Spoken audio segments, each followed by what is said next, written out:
Eu sou a Laura Rocha e vou apresentar o trabalho Administração em 30 Minutos, proposto pelo professor Wendel Andrade, da disciplina de Administração. O tema é Métodos e critérios para recrutamento e seleção de pessoas utilizados pelas empresas privadas, nacionais e multinacionais no Brasil. Darei início falando sobre o recrutamento, que por definição é o conjunto de técnicas e procedimentos que visa atrair candidatos potencialmente qualificados e capazes de ocupar cargos dentro da organização. O recrutamento ele funciona como processo de comunicação. Ele comunica e divulga as oportunidades de emprego, ao mesmo tempo que atrai os candidatos para o processo seletivo. Quando o candidato comparece à empresa, cessa a atividade de recrutamento e inicia-se a atividade de seleção. Portanto, a forma de recrutar de uma empresa é muito importante. Ela deve ter características planejadas, que sejam atrativas para trazer bons candidatos. Existem dois tipos de recrutamento, o interno e o externo. O recrutamento interno, ele baseia-se na movimentação dos próprios funcionários da empresa. As vagas, as oportunidades são direcionadas aos funcionários atuais da empresa. Portanto, esse tipo de recrutamento envolve alguns pontos, como transferência de emprego, promoção de colaboradores, programas de desenvolvimento de RH, também um plano de carreira funcional. Nos dois métodos de recrutamento, nós temos vantagens e desvantagens. O recrutamento interno, ele apresenta como vantagem uma maior economia, maior rapidez, eficiência, é uma forma também de incentivo para os colaboradores. Por outro lado, há limitações como conseguir que um funcionário que seja muito eficiente no seu setor seja liberado para atuar em outra área. E também, os funcionários que não forem ser escolhidos podem se sentir frustrados e também criar um ambiente de maior competição entre esses funcionários. Mesmo com esse tipo de desvantagem, o recrutamento interno ele vem sido bastante utilizado e também traz bons resultados. É denominado recrutamento externo quando o preenchimento das vagas é feito pela admissão de candidatos externos, fora da organização. Normalmente, esse tipo de recrutamento é utilizado quando não é possível ou quando não é de interesse da organização utilizar o recrutamento interno.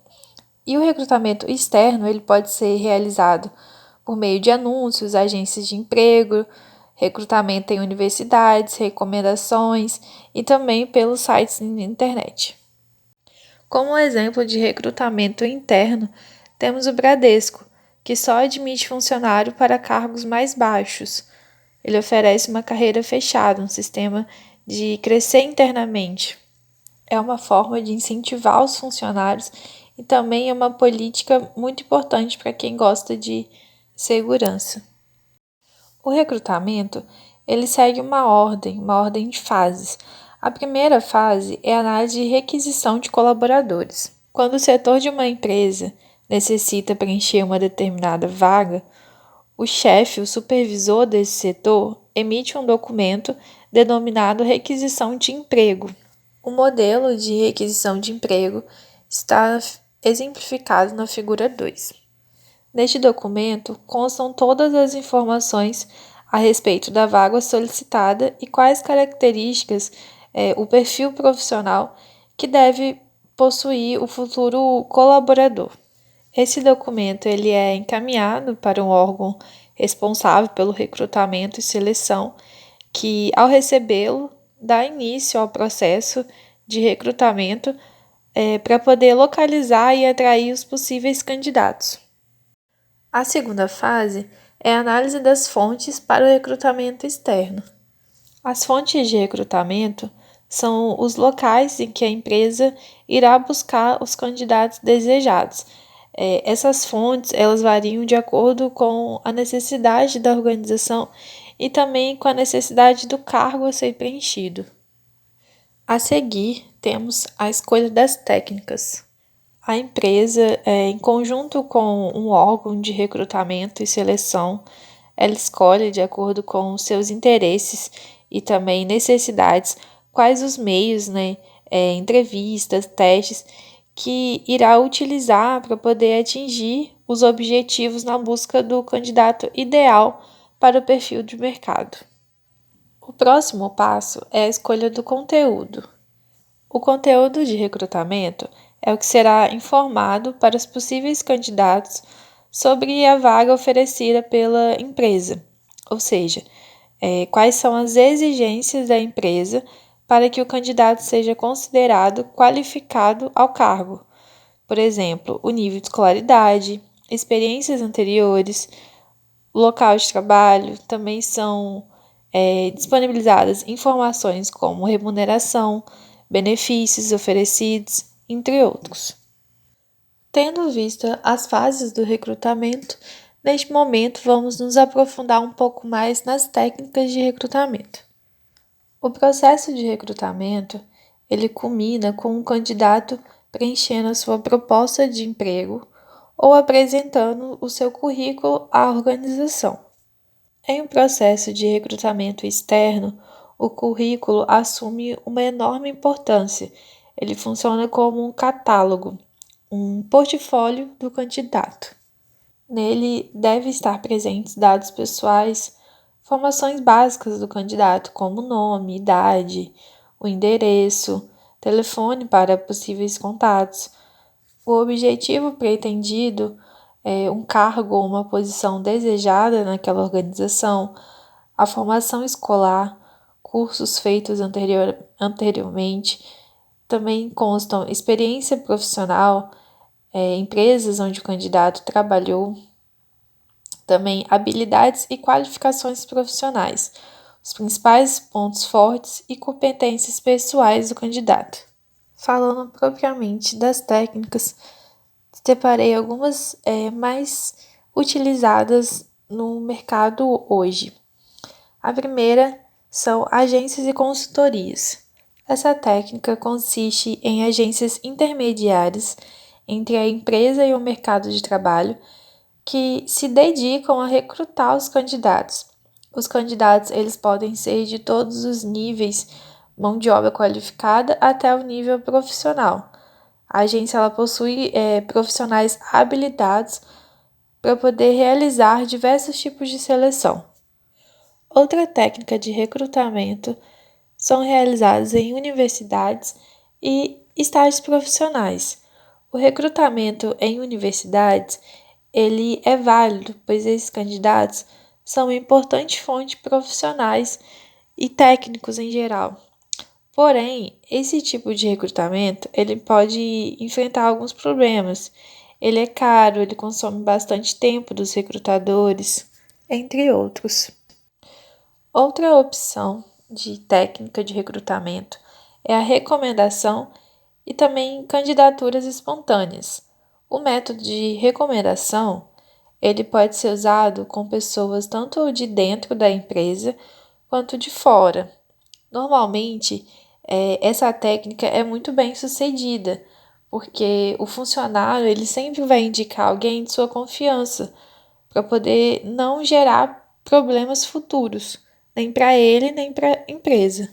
Sobre as candidaturas espontâneas, consiste na entrega de currículos por futuros candidatos na própria empresa.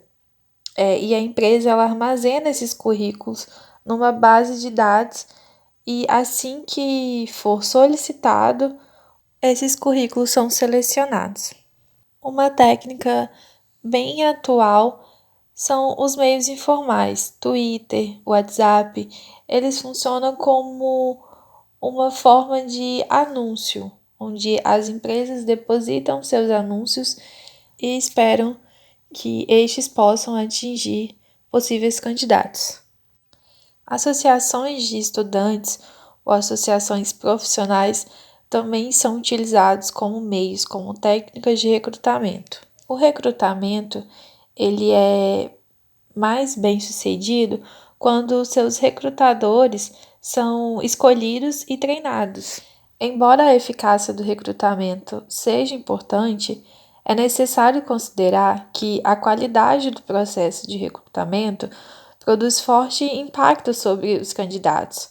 Os recrutadores, eles provocam fortes impressões nos candidatos, que podem ser positivos ou negativos. Portanto, recrutar pessoas passou a ser um ponto estratégico para as organizações. Atrair talento é fundamental para o sucesso organizacional, seja no longo prazo ou no curto prazo. Para mostrar como que os meios informais estão presentes nas técnicas de recrutamento nos dias atuais, eu trouxe um trecho de uma entrevista.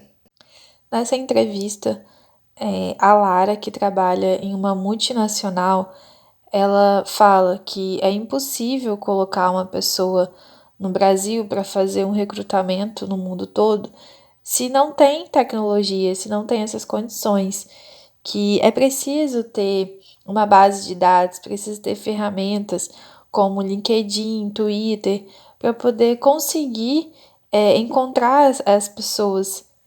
E aí, ao final da entrevista, ela fala que se não existisse tecnologia, hoje em dia a posição dela não existiria também.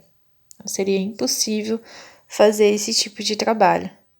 Dando seguimento à apresentação, neste momento, veremos um pouco sobre o processo de seleção. A seleção ela ocorre ao escolher o melhor candidato para o cargo.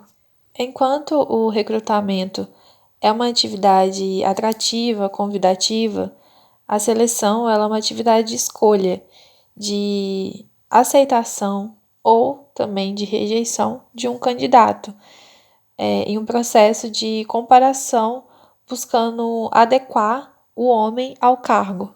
A importância da seleção de pessoal para a empresa ela é avaliada pela medida em que supre o seu bom funcionamento com pessoas qualificadas adequadamente aos seus cargos, porque dessa forma exigirão menor treinamento, menor tempo de adaptação ao cargo e à empresa. Isso vai gerar maior produtividade e maior eficiência, minimizando, os custos para a organização, além também de oferecer às pessoas uma satisfação e motivação no ambiente profissional. E a seleção, ela constitui um processo de várias etapas ou fases sequenciais pelas quais os candidatos passam. À medida que são bem-sucedidos, os candidatos vão ultrapassando os obstáculos e passam adiante para as etapas posteriores. Nas etapas iniciais, ficam as técnicas mais simples, econômicas, mais fáceis, ficando as técnicas mais caras e sofisticadas para o final. Como eu coloquei ali na apresentação, o processo seletivo ele utiliza geralmente a combinação de várias técnicas de seleção e procedimentos múltiplos que variam de acordo com o perfil e a complexibilidade do cargo a ser preenchido. Os métodos de seleção mais utilizados atualmente são análise de currículo, testes escritos, testes práticos, avaliação psicológica, entrevista e dinâmica de grupo. E eu vou discutir um pouquinho cada um deles agora. O currículo do candidato é a identidade dele. A análise de currículo é o método mais utilizado. Na verdade, ele é sempre utilizado, porque o currículo ele é a melhor forma para se obter informação biográfica do candidato. Muitas vezes, essa análise do currículo é feita através de formulários de candidaturas. A análise de currículo, ela baseia-se na análise de evidências sobre a experiência do candidato a nível de trabalho, educação, formação, competências, valores, hobbies, interesses, feitos históricos e outros. Esses elementos, eles são úteis numa fase preliminar das entrevistas e tomada de decisões, permitindo apresentar à organização a informação de forma mais padronizada. A análise de currículo, ela é sempre utilizada, talvez porque funciona como um filtro, permitindo afastar aqueles candidatos que não se enquadrem no perfil pretendido. É uma forma, simples, rápida e sem custos. Outro método de seleção são os testes práticos. Esses testes são muito importantes para os cargos de natureza operacional ou relacionados à produção. Os testes são simulações de parte do trabalho, ou de todo ele, que devem ser realizadas pelos candidatos. E dessa forma é possível analisar características comportamentais dos candidatos. Esses testes eles devem ser aplicados por profissionais especializados. Outro método é o teste escrito. Esses testes eles são utilizados para os cargos que exigem conhecimentos específicos, assim também como a habilidade de se expressar através da escrita. Algumas das modalidades que podem ser cobradas nesses testes são dissertações, redação oficial, testes com perguntas abertas e a escolha da modalidade, como também do conteúdo a ser estabelecido, vai de acordo com o perfil do cargo, as exigências da empresa. O próximo método a ser discutido é a avaliação psicológica. A avaliação psicológica, ela é um conjunto de provas, testes que avaliam o desenvolvimento mental, aptidões, habilidades e conhecimentos do candidato. Os testes psicológicos, eles devem ser válidos, devem ser precisos, avaliáveis e padronizáveis. Na avaliação psicológica, importa ter em atenção o perfil psicológico, ou seja, aptidões intelectuais, características de personalidade e motivações relacionadas com o cargo. É importante destacar que a avaliação psicológica ela não deve constituir-se como um único método de seleção, mas sim um meio de complementar, enriquecer as informações sobre o candidato. Outro método muito utilizado é a entrevista. A entrevista é o método mais utilizado em todas as funções e um dos mais tradicionais meios de seleção. Ela permite avaliar algumas competências, testar o raciocínio, esclarecer aspectos a respeito do currículo e também informar o candidato sobre a empresa, seus valores, missão, objetivos. Com a entrevista, pretende-se investigar o passado profissional do candidato, partindo de um pressuposto que o indivíduo tende a apresentar o mesmo comportamento quando exposto a situações vivenciadas anteriormente. A entrevista de seleção é um processo de comunicação entre duas ou mais pessoas que interagem entre si e no qual uma das partes está interessada em conhecer melhor a outra. Portanto, vão ser aplicados determinados estímulos para verificar as reações e, com isso, estabelecer possíveis relações de causa e efeito ou verificar comportamento frente a determinadas situações. Como em todo processo de comunicação, a entrevista ela sofre de todos os males, como ruído, omissão, distorção, sobrecarga e, sobretudo, barreiras, que padece a comunicação humana.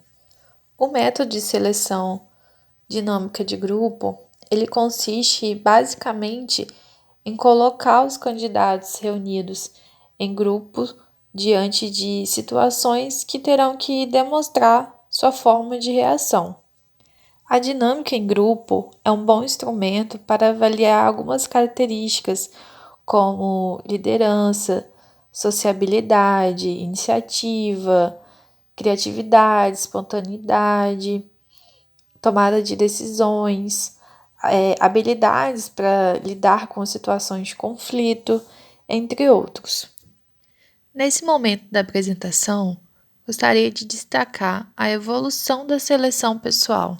O mercado de trabalho passou por significativas mudanças, acabando com o emprego em massa, encolhimento do mercado formal, eliminação de postos de trabalho. Esse mercado, ele tornou-se mais seletivo. Os requisitos para contratação estão mais exigentes e os comportamentos estão sendo mais valorizados.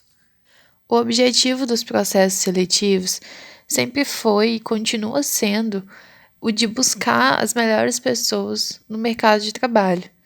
Mas nos dias atuais, as empresas elas estão cada vez mais exigentes. Elas não focalizam apenas no desempenho, mas também o potencial das pessoas agregarem mais valor para a missão e objetivo da organização. Recrutar e selecionar passaram a ser função essencial para as organizações que querem se diferenciar. Na figura 3, trouxe essa imagem que mostra a evolução da seleção. De um lado, temos o paradigma tradicional e de outro, o paradigma moderno. O paradigma tradicional, ele fala de recrutamento e seleção apenas. Já o paradigma moderno, ele fala sobre captação e seleção de talentos. Podemos observar que antes tinha-se um foco operacional. Hoje em dia tem-se um foco mais estratégico. Não é mais escolher a pessoa certa para o cargo certo. É escolher a pessoa que se identifica com a cultura organizacional e que pode agregar valor. Antes, as empresas, organizações tinham uma visão mais voltada para o presente, o momento que estava se passando. Hoje, a visão é para o presente e também para o futuro. Nos dias atuais, não se preza apenas pelo conhecimento, a experiência. Tem-se a valorização também do comportamento e da atitude no trabalho. O paradigma tradicional, ele fazia a utilização de provas e testes para seleção. No paradigma moderno, temos ênfase em entrevistas, dinâmica e simulação, além também da utilização de testes e provas.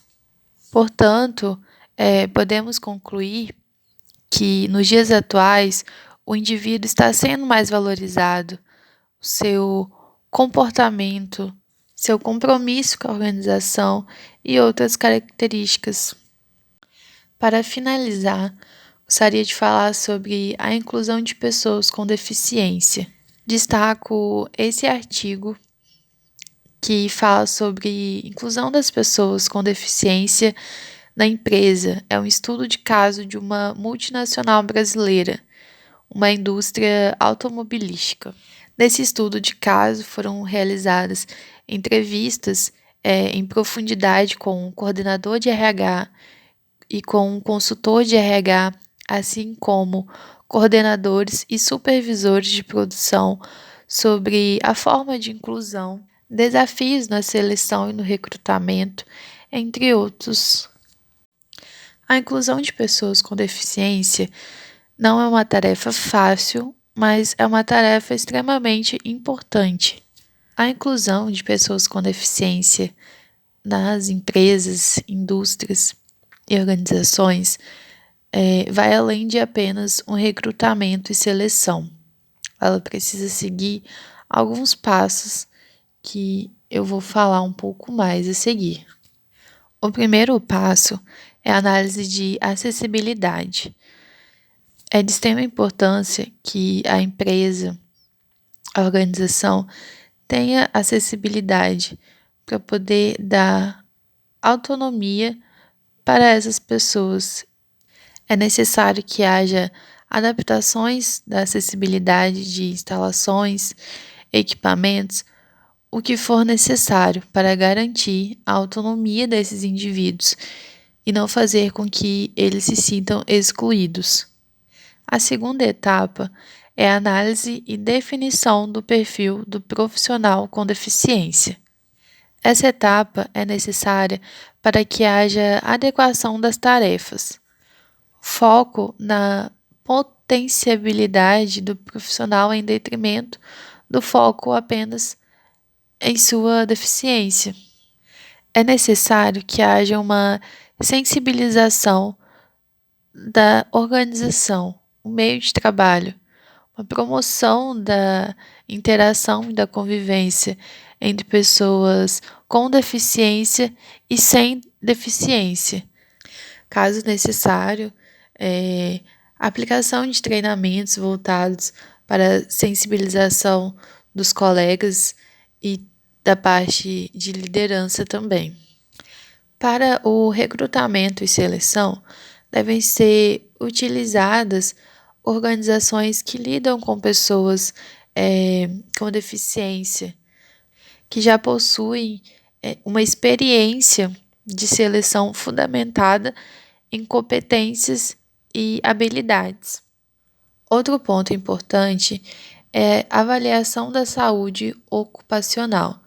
É necessário realização de avaliações. Outra questão é o treinamento. É importante que haja igualdade de oportunidades em relação ao acesso de treinamentos. A acessibilidade deve ser tanto arquitetônica, assim como de comunicação.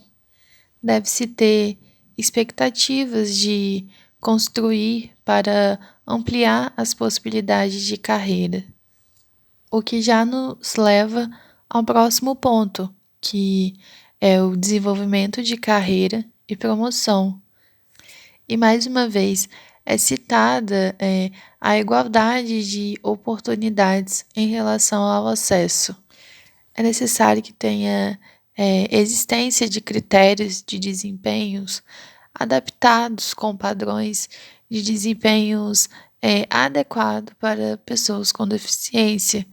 A cobrança pelo desempenho também deve ser feita de forma adequada e a disponibilização de informações acerca das oportunidades de promoção devem chegar também a esses indivíduos que possuem deficiência. Outro ponto importante para organizações é a retenção de funcionários, tanto para indivíduos com deficiência e sem deficiência. A retenção de funcionários é importantíssima. Alta rotatividade de funcionários significa alto custo para a empresa. Então, a empresa ela segue nessa busca pela redução dos altos custos de rotatividade. Ela quer reter os funcionários. E através da retenção, também é possível analisar o comprometimento das pessoas com deficiência. Portanto, através dessa análise, vemos que a admissão, a inclusão de pessoas com deficiência deve ser um pouco mais trabalhada, um pouco mais pensada, para que não haja exclusão dessas pessoas no ambiente de trabalho. Obrigada pela atenção. Espero que eu tenha conseguido ser clara diante do tema e qualquer dúvida estou à disposição. A seguir estão disponíveis todas as referências utilizadas para a realização dessa apresentação.